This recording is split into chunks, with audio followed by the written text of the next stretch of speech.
ఇరాన్కు big shock తగిలింది. తాత్కాలిక supreme leader Ali రజా రాఫీ మృతి చెందారా? ప్రస్తుతం ఈ అంశానికి సంబంధించి జోరుగా చర్చ జరుగుతోంది. రాఫీ లక్ష్యంగా ఇజ్రాయెల్ దాడులు చేస్తోంది. ఈ దాడుల్లో అరాఫీ మృతి చెందినట్టుగా ప్రస్తుతం వార్తలు చక్కర్లు కొడుతున్నాయి. ఇజ్రాయెల్ దాడుల్లో అరాఫీ చనిపోయాడంటూ వార్తలు వినిపిస్తున్నాయి. అరాఫీ మృతిపై ఇంకా ఇరాన్ స్పందించలేదు. అలీ రజా రాఫీ మృతి వార్తలతో టెహ్రాన్లో హైటెన్షన్ వాతావరణం నెలకొంది. ఖమేనీ మరణం తర్వాత తాత్కాలిక అధ్యక్షుడిగా బాధ్యతలు చేపట్టాడు ఇతగాడు అలీ రజా. అధ్యక్షుడిగా ఎన్నికైన కొన్ని గంటల్లోనే అరాఫీపై అటాక్ జరిగింది. ఇన్ఫాక్ట్ అరాఫీపై మాత్రమే కాదు, ఆ దేశ అధ్యక్షుడు పెజెష్కియాన్ మీద కూడా దాడులు జరుగుతూనే ఉన్నాయి. ఎక్కడ ఉన్నాడో ఆ వేర్ అబౌట్స్ గురించి తెలుసుకోవడం, అక్కడ టార్గెట్ చేయడం, టార్గెట్ కన్ఫర్మ్ అనుకున్న తర్వాత ఇటు ఎలిమినేటెడ్ అంటూ ప్రకటించడం, ఇది ప్రస్తుతం జరుగుతున్న సందర్భం. అసలు ఇంతకీ ఎవరు ఈ Ali? In fact Ayatollah Arafi interim supreme లీడర్గా బాధ్యతలు చేపట్టారు ఖమేనీ మరణానంతరం. 1959లో పుట్టిన ఇతగాడు 67 ఏళ్ల వయసు ఈయనకి. ఇరాన్ క్లెరికల్ హెరార్కీ గురించి మాట్లాడుకున్న సందర్భంలో వాళ్ళల్లో సీనియర్ వ్యక్తిగా మాట్లాడుకుంటారు. ఇంటరిమ్ లీడర్షిప్గా బాధ్యతలు చేపట్టే కన్నా ముందు కొన్ని కీ పొజిషన్స్ కూడా ఆయన హ్యాండిల్ చేయడం జరిగింది. ఒక విధంగా చెప్పాలంటే Iran's national network of Islamic సెమినార్స్తో పాటు clerical member of the guardian కౌన్సిల్తో పాటు అసెంబ్లీ ఆఫ్ ఎక్స్పర్ట్స్గా మాట్లాడుకున్న సందర్భంలో నాలుగు సభ్యుడిగా ఇలా అనేక రకాల పొజిషన్స్ని హ్యాండిల్ చేశారు ఈయన. ఈ క్రమంలో అయతుల్లా అలీ ఖమేనీ తర్వాత అయతుల్లా అలీ ఖమేనీకి అత్యంత విశ్వాసపాత్రుడిగా ఆయనకు పేరుంది. కొంతమంది సీనియర్ క్లెరిక్ గురించి మాట్లాడుకుంటే అందులో టాప్ పేరుగా వినిపిస్తూ ఉంటుంది అయతుల్లా అలీ రజా రాఫీ. ఇరాన్ ఇంటరిమ్ సుప్రీం లీడర్గా బాధ్యతలు చేపట్టిన కొద్ది గంటల్లోనే ఆయనపై దాడులు జరిగినట్టుగా ఇరాన్కి సంబంధించి ఎక్కడ కన్ఫర్మేషన్ రావట్లేదు. కానీ ఇజ్రాయెల్, అమెరికా సంయుక్తంగా దాడులు చేసి ఇదిగాన్ని చంపేశాయని చెప్పి కొన్ని వార్తలు అయితే మాత్రం చక్కలు కొడుతున్నాయి. ఎక్కడ అధికారిక ధృవీకరణ రావటం లేదు. ఇప్పటికీ ఇరాన్ ఆర్టికల్ 111 వాళ్ళ రాజ్యాంగం ప్రకారం, వాళ్ళ రాజ్యాంగంలోని ఆర్టికల్ 111 ప్రకారం ఖమేనీ అసాసినేషన్ తర్వాత, ఖమేనీ మరణానంతరం ఎమర్జెన్సీ లీడర్షిప్ గురించి మాట్లాడుకున్న సందర్భంలో 3 సభ్యులతో ఒక కౌన్సిల్ని ఏర్పాటు చేసింది. సుప్రీం లీడర్ పవర్స్ని 3కి షేర్ చేసింది. అండ్ పర్మనెంట్ సక్సెసర్ వచ్చేంత వరకు ఒక పర్మనెంట్ సక్సెసర్ అంటే నెక్స్ట్ ప్రస్తుతం తాత్కాలిక సుప్రీం లీడర్గా బాధ్యతలు చేపట్టిన క్రమంలో నెక్స్ట్ సక్సెసర్గా అంటే పర్మనెంట్ సక్సెసర్గా అపాయింట్మెంట్ జరిగేంత వరకు కూడా ప్రస్తుతం ఈ 3 మెంబర్స్ కౌన్సిల్ అనేది చూసుకోవడం జరుగుతుంది. అయతుల్లా అలీ రజా రాఫీ ప్రస్తుతం జ్యూరిస్ట్ మెంబర్గా ఉన్నారు ఇంటరిమ్ లీడర్షిప్ కౌన్సిల్ గురించి మాట్లాడుకున్న సందర్భంలో. దాంతోపాటు గార్డియన్ కౌన్సిల్కి సంబంధించి కీలక పాత్ర పోషించారు. అండ్ వాళ్ళ కాన్స్టిట్యూషన్ గురించి మాట్లాడుకున్న సందర్భంలో కూడా. అయితే ఆయన అపాయింట్మెంట్ మొత్తం 3 సభ్యుల బృందం ఆ కౌన్సిల్ వాళ్ళు ఓకే చెప్పడం జరిగింది. ఆ తర్వాత స్మూత్ ట్రాన్సాక్షన్ జరిగినప్పుడు ఆయన పూర్తి స్థాయిలో బాధ్యతలు చేపట్టే అవకాశం ఉంది. అయితే ఇప్పటికైతే మాత్రం ఆయన మరణించారని చెప్పి వార్తలు చక్కర్లు కొడుతున్నాయి. కానీ రిమెంబర్, ఇరాన్ ఎక్కడ ధృవీకరించడం లేదు. ఇరాన్ కానీ ఇంకా చెప్పాలంటే ఇజ్రాయిల్, అమెరికా కూడా ఎక్కడ ధృవీకరణ ఇవ్వలేదు. ప్రస్తుతం వార్తలు మాత్రమే చక్కర్లు కొడుతున్నాయి. బహుశా అతగాడు మరణించుంటాడా అనేది బిగ్గెస్ట్ క్వశ్చన్ మార్క్. దీంతోపాటు ఈ మెకానిజం గురించి మాట్లాడుకున్నప్పుడు, ఎందుకంటే కేవలం ఈయన మాత్రమే కాదు ఆ దేశ అధ్యక్షుడు మసూద్ పెజెష్కియాన్, అలాగే chief justice Gholam Hossein Mohseni Ejei, వీళ్ళ గురించి కూడా మాట్లాడుకుంటూ ఉన్న సందర్భం. వీళ్ళు 3తో కలిసి ఆ 3 మెంబర్ కౌన్సిల్ అనేది ఏర్పాటు చేయడం జరిగింది. ఆ 3 మెంబర్ కౌన్సిల్ ప్రస్తుతం అక్కడున్న సెక్యూరిటీతో పాటు అంటే supreme leader Ayatollah Ali Khamenei బాధ్యతలని, సుప్రీం లీడర్గా ఉన్న అయతుల్లా అలీ ఖమేనీ బాధ్యతలని ఈ 3 నెరవేర్చడం జరుగుతుంది. ఎవరు? ఆ దేశ అధ్యక్షుడు మసూద్ పెజెష్కియాన్తో పాటు ప్రస్తుతం తాత్కాలిక సుప్రీం లీడర్గా బాధ్యతలు చేపట్టిన అలీ రజాతో పాటు ఆ దేశ సుప్రీంకోర్టు అంటే చీఫ్ జస్టిస్ ఘులాం హుసైనీ, వీళ్ళు 3 కూడా ప్రస్తుతం ఆ సుప్రీం అథారిటీ ఉన్న ఆ పవర్స్ని షేర్ చేసుకోవడం జరుగుతుంది. ఇరాన్ ఇంతవరకు కూడా ఒకే వ్యక్తి సుప్రమసీలో నడిచిందనుకోవాలి, అది కూడా అయతుల్లా అలీ ఖమేనీ. అయితే ప్రస్తుతం ఆయన మరణానంతరం వీళ్ళు 3 షేర్ చేసుకోవడం జరిగింది. ఈ కౌన్సిల్ ఏది చెప్తే అది చేయడం జరుగుతుంది. ఇంకో విషయం ఏంటంటే ఇప్పటికీ IRGC అంటే ఇరాన్ రెవల్యూషనరీ గార్డ్స్ కార్ప్స్, దీని గురించి మాట్లాడుకున్న సందర్భంలో ఇరాన్ ఇప్పటికే వాళ్ళకి ఫ్రీ హ్యాండ్స్ ఇచ్చింది. ప్రతి ఒక్కరూ కూడా మొత్తం 40 చోట్లకు సంబంధించి 40 కమాండర్స్ని నియమించడం జరిగింది. ఎవరి ఇండివిజువల్ డెసిషన్స్ వాళ్ళు తీసుకోవచ్చు అంటూ కూడా వార్తలు చక్కలు కొడుతున్నాయి. ఎవరి లీడర్షిప్లో వాళ్ళు అటాక్ దిగొచ్చు అంటూ కూడా వాళ్ళు అక్కడ మాట్లాడుకుంటున్న సందర్భం. దాంతోపాటు వీటికి ఖమేనీ కొడుకు అయతుల్లా అలీ ఖమేనీ కొడుకు ఆయన వీటిని పర్యవేక్షించడం జరుగుతుందంటూ కూడా మాట్లాడుకుంటున్న సందర్భం. 1959లో పుట్టిన ఈ 67 ఏళ్ల అయతుల్లా అలీ రజా అరాఫీ ఇరాన్ క్లెరికల్ హైరార్కీ గురించి మాట్లాడుకున్న సందర్భంలో టాప్ మోస్ట్ లీడర్గా పేరుంది.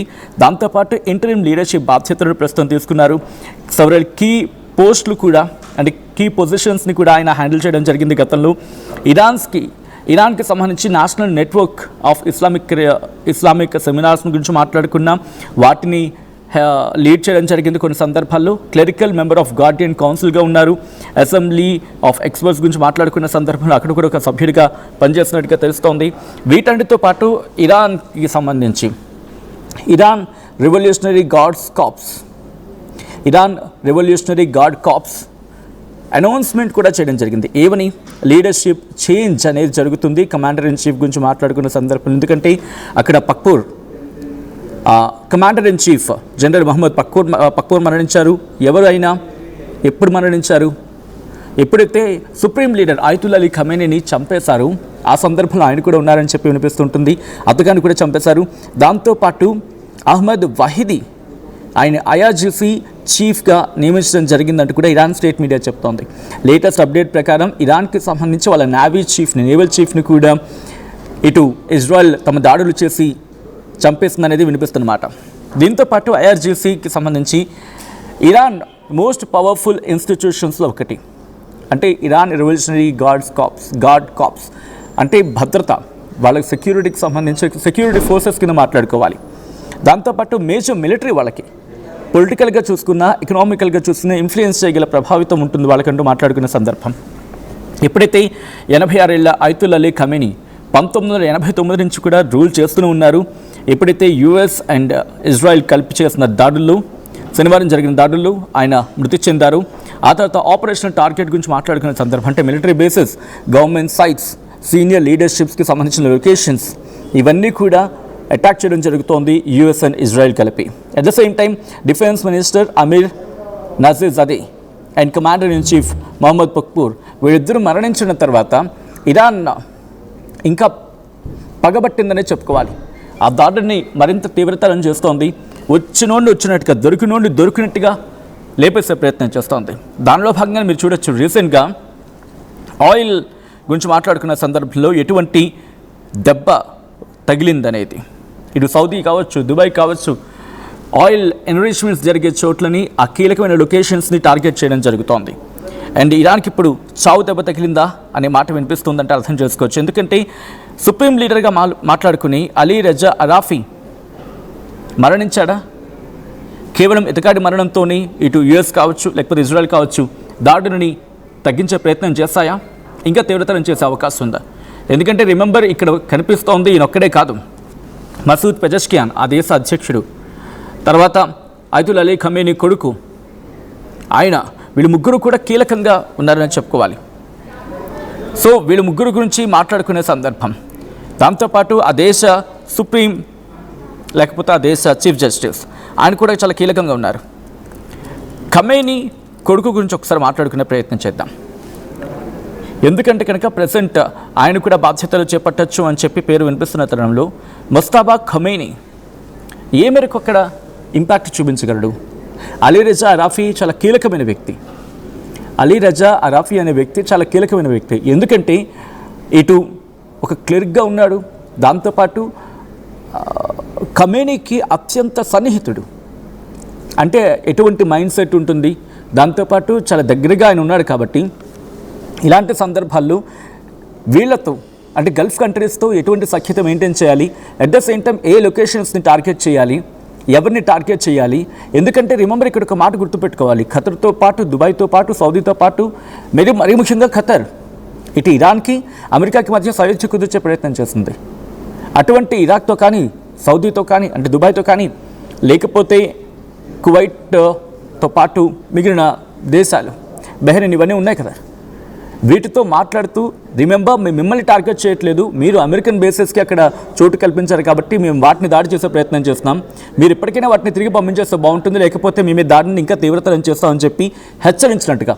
అంటే వాళ్ళతో ఉన్న ఒక గుడ్ నైబర్హుడ్ రిలేషన్స్ ఉంటాయి కదా, అవి కోల్పోకుండా వాళ్ళ ప్రిసైజ్డ్ టార్గెట్స్ గురించి మాట్లాడుకుంటూ అండ్ వాళ్ళకి కావాల్సిన లక్ష్యం ఏంటి, వాళ్ళు చేయాలనుకుంటుంది ఏంటి, అక్కడి నుంచి అమెరికా ప్రభావం లేకుండా అక్కడి నుంచి అమెరికాని తరిమి కొట్టాలి అనేది ఇక్కడ క్లియర్ కట్గా కనిపిస్తున్న మాట. దాన్ని కన్విన్స్ చేయగలిగేలా, దాన్ని కన్వే చేయగలిగేలా, రిలేషన్స్ ఇంకా బిల్డప్ అయ్యేలా, గల్ఫ్ కంట్రీస్ కావచ్చు లేకపోతే ముస్లిం దేశాలకు తాము లీడ్ చేయగలము మళ్ళీ అని చెప్పి ఒక దృఢమైన సంకల్పం కనిపించేలా. ఇరాక్ వాళ్ళకి సపోర్ట్గా ఉంది, సిరియా సపోర్ట్గా ఉంది. ఇరాన్ గురించి మాట్లాడిన సందర్భంలో ఇరాక్ వాళ్ళకి మద్దతుగా ఉంది, సిరియా మద్దతుగా ఉంది, యమన్ మద్దతుగా ఉంది, దాంతోపాటు లిబియా గురించి మాట్లాడుకునే సందర్భం లెబనాన్ మద్దతుగా ఉంది, ఇటు గాజా గురించి మాట్లాడుకునే సందర్భంలో అక్కడ మద్దతు ఉంది. బట్ గల్ఫ్ కంట్రీస్ మద్దతు కూడా అవసరమే అని చెప్పి స్ట్రాంగ్గా భావించే తరుణం వచ్చినప్పుడు అమెరికాని కనుక అక్కడి నుంచి తరిమి కొట్టేస్తే అప్పుడు పూర్తిగా పవర్ షేరింగ్. కానీ ఇక్కడ గుర్తుపెట్టుకోవాల్సిన అంశం ఏంటంటే సౌదీ అరేబియా కానీ లేకపోతే దుబాయ్ కానీ ఈ రెండు ఇరాన్ గుత్తాధిపత్యము లేకపోతే ఇరాన్ ఒక టాప్ పవర్గా అక్కడ నిలవడం వాటికి ఇష్టం లేదు. ఇది నిర్మోహమాటంగా ప్రపంచానికి మొత్తం తెలిసిన మాట. అందుకే ప్రస్తుతం ఏం చేస్తున్నాయి, అమెరికన్ బేసెస్కి అక్కడ చోటు ఇవ్వడం మాత్రమే కాదు, ఇరాన్ ఎదగకుండా చేసేందుకు ప్రయత్నాలు కూడా చేస్తున్నాయి. సో ఇప్పుడు అందుకే ఇరాన్ కూడా ప్రతిదాడిన తీవ్రతరం చేస్తుంది, చావు దెబ్బ కొట్టే ప్రయత్నం చేస్తోంది. బట్ ఇది ఇక్కడితో ఆగుతుందా అంటే as of now biggest question mark. ఎందుకంటే కొద్దిసేపటి క్రితం చూసాం ఎటువంటి ప్రభావం చూపించిందనేది. మరి ముఖ్యంగా మాట్లాడుకుంటే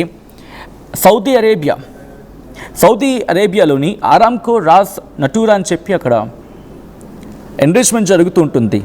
మరి ముఖ్యంగా ఈ క్రూడ్ ఆయిల్ని అక్కడ తీసుకొచ్చి రిఫైన్ చేయడం జరుగుతుంది, శుద్ధి చేయడం జరుగుతుంది. అటువంటి ప్రదేశాన్ని కొట్టిపారేస్తుంది